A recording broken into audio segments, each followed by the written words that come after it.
ಈಗ ಇಂದಿನ ಪತ್ರಿಕೆಗಳ ಇಣುಕು ನೋಟ.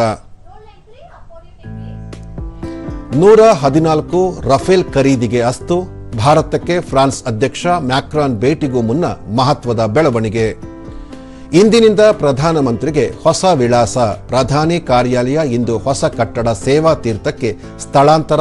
78 ವರ್ಷ ಬಳಿಕ ಕಚೇರಿ ಶಿಫ್ಟ್. ಇಂದಿನಿಂದ 3 ದಿನ ಹಂಪಿ ಉತ್ಸವ.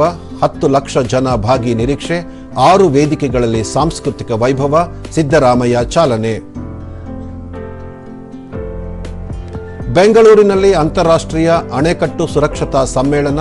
1,500 ಕೋಟಿ ರೂಪಾಯಿ ವೆಚ್ಚದಲ್ಲಿ ರಾಜ್ಯದ 58 ಅಣೆಕಟ್ಟು ದುರಸ್ತಿ. DCM D K Shivakumar. ಟಿ20 ವಿಶ್ವಕಪ್ ಕ್ರಿಕೆಟ್. ದೆಹಲಿಯಲ್ಲಿ ಟೀಂ ಇಂಡಿಯಾ ದರ್ಬಾರ್. ನಮೀಬಿಯಾ ಎದುರು ಸರ್ವಾಂಗೀಣ ಪ್ರಾಬಲ್ಯ. ಸೂರ್ಯ ಪಡೆಗೆ ಸತತ 2ನೇ ಜಯ.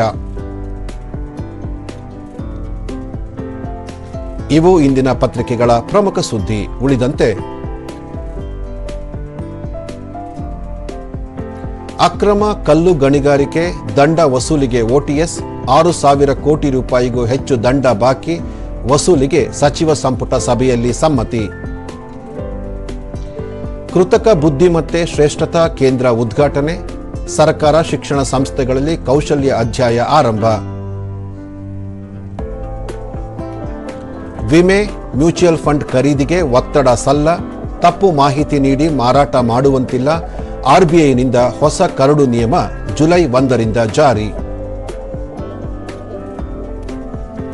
ಭಾರತದ ಜೊತೆಗಿನ ವ್ಯಾಪಾರ ಒಪ್ಪಂದ ಐತಿಹಾಸಿಕ. ಟ್ರಂಪ್ ಮೂಲ ಚೌಕಟ್ಟು ಒಪ್ಪಂದಕ್ಕೆ ಆಧಾರ. ಭಾರತ ಸ್ಪಷ್ಟನೆ.